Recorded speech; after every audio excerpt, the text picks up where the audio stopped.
Yoyyaa ashama harka fuune jara jirtu obboleeyyan baga jiraattan. Egaa dhiirallee taatanii dhalaan warroota bultiin ijaarratin viidiyoon kun isin ilaallata waan ta'eef nafaana bu'aa yaada walii qo'annaa isinii heeraa naa heertanii as jalatti koomentii jalatti yaada keessan nu ibsuun dagatina. Warri mootu bultii qabdan warra bultiin qabneef sheer godhaa yaa irraa fayyadamanii dhiirillee dhalalleen waliif uumamte wanta uumamtaniif beekuu qabda waan ta'eef ittiin sheer godhaan isiniin jenna. Yaada keessan koomentii jala nuu kaayaa. Asumaan gara yaada kiyyaatti isin dabarsaa jechuudha. Qabxiilee shanan takka qabadheen dhufeen jira. Qabxii shanan sana wajjin ilaalla miidhaa isaan qabanii fi wanti isaan isin fayyadan jechuudha. Okay. Inni tokkoffaa dhalas taatee dhiira jireenya keessatti namni abjuu hin qabne miidhaa guddaa gara jireenya keetii qabatee dhufaa jechuudha. Viidiyoo kiyya armaan duraa keessatti illee wantoota tokko tokko keessaa tuqeeti jira. Namni abjuu hin qabne, namni kaayyoo hin qabne, waanuma heerumuu qabuuf yookaan heerumtu taate, waanuma fuudhuu qabduuf yookaan fuutu taate, of durri kee maal akka ta'uu qabu, of durri kee maal akka ta'u osoo madaalli keessa hin galchin, si galaami namuma tokko irratti hirkatuu barbaadde, namuma abjuu yoo jaarsi kee abjuu qabaate, abjuu jaarsi kee irratti hirkachuudhaaf, yoo jaartan taante abjuu qabaatte, abjuu jaarsi kee irratti hirkachuudhaaf kan bultii ijaarrattu taata yoo ta'e, gaafa namni tokko si jalaa kufe yookiin intalli dhalaa yookiin ilmi dhiiraa tokko si harkaa kufe, gaafsan dhaabbachuun si dhibaa. Dhaabbachuu bicha osoo hin taane mana keettu sirratti diigama jechuudha. Kanaafuu jireenya keessan keessatti dhalas taatee dhiirri yoo abjuu hin qabaanne, yoo kaayyoo hin qabaanne, yoo waan dhalateef hin beekne gara jireenya keessanii hin fidina. Singilummaan akkamiin mi'oofti nama akkanaa kana jireenya keessatti fiduu caala jechuudha. Inni lammataa dhiirallee taatee dhalaa dhiira si arguu hin dandeenye. Dubartii si wajji deemaa jirtu tasi arguu hin dandeenye. Kana jechuun ati raayii qabdaa, adeemsa qabdaa, ejjennoo wayii qabdaa, wanta dalaguu barbaaddu wayiitu jira. Wanta ati dalaguu barbaaddu san fuudhee gara fuulduraatitti achi sitti tarkaanfachiisurra gufuu sitti tahuu jira jechuudha. Misaalidha, ati kaayyoo wayii qabdaa, kaayyoo kiyya san galmaan gahuu barbaada jettee gaafa ati sochii gootu mikinyaata garagaraa si jalatti guura jechuudha. Mikinyaanni inni si jalatti guuru akka ati gufattu, akka ati bakka san hin geenneef sochiin inni godhu ati duubatti akka haftu si godhaa jechuudha. Kanaafuu nama si arguu hin dandeenye, nama kaayyoo kee fuulduratti tarkaanfachiisuu hin dandeenye koongumaa ittiin kalaayin. Sin barbaachisu abbo. Inni sadaffaan dhiira hinaaftu yookiin dhalaa hinaaftu. Akkanumatti xiqqas guddattis hintaanittis hintahattis hinaaftu. Namni garmalee hinaafu nama ofitti amanamummaa hin qabnedha. Akka saayikolojiin jedhutti. Hinaaffan ni jirti. Xiqqaattee nama jaalatu tokko akka namni sirraa hin qoodamneef ni hinaafta.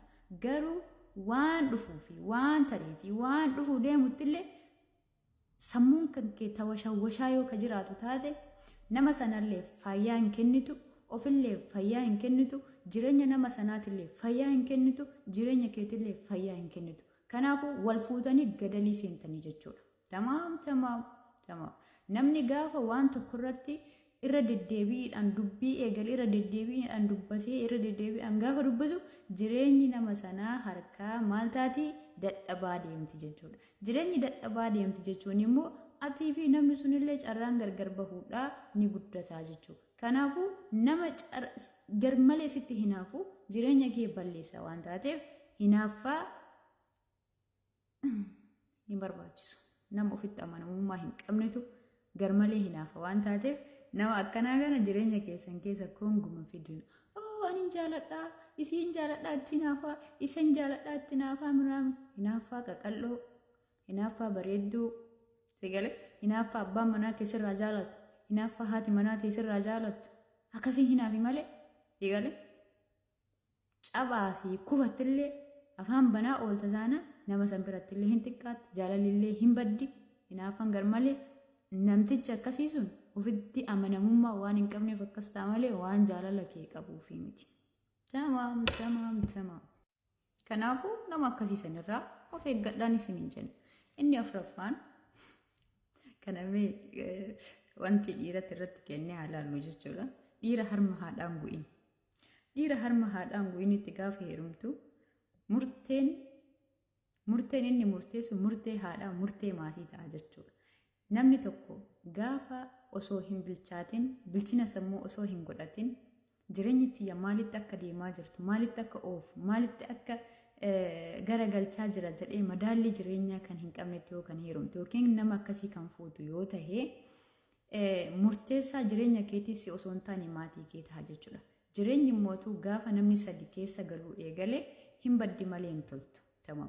Maatiin keetillee akkuma kabajamanii ta'an sanitti siif haa kabajaman, maatiin isillee akkuma kabajamanii ta'an sanitti siniif haa kabajaman.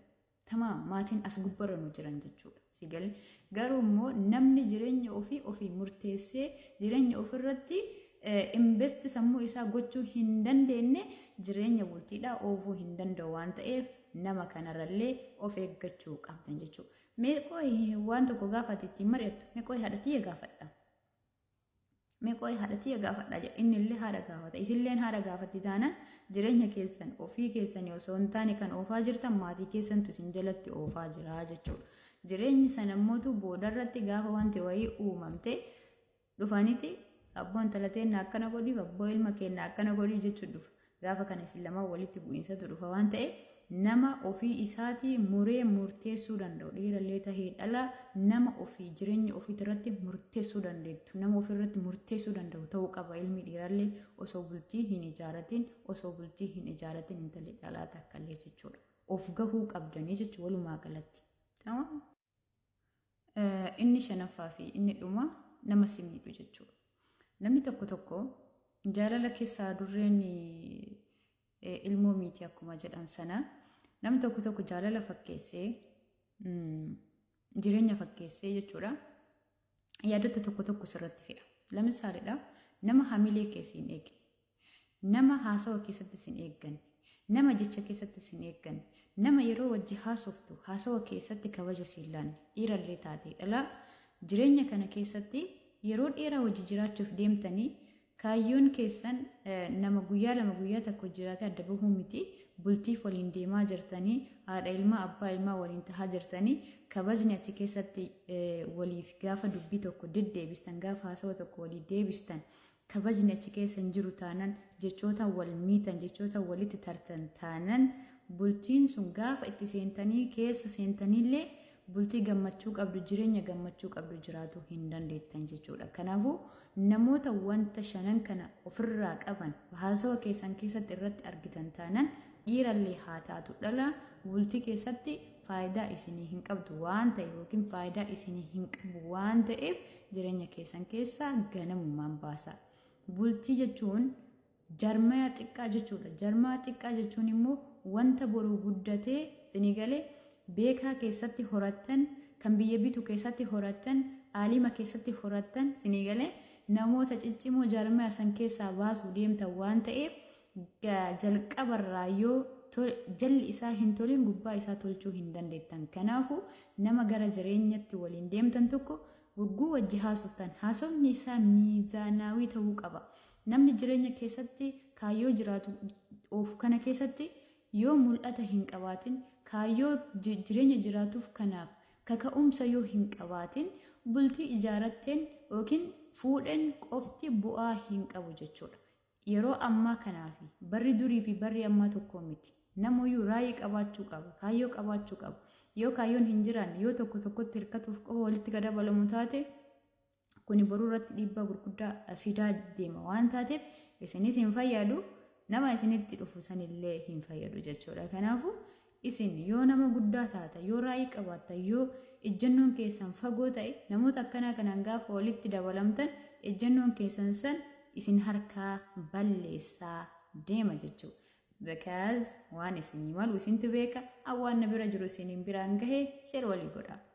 Galatooma waan na dhaggeeffataniif mana kana follow walii godhaati sheer godhaa namoonni hedduun akka nutti dabalaman taasisaa. Galatooma ulfaadhaa.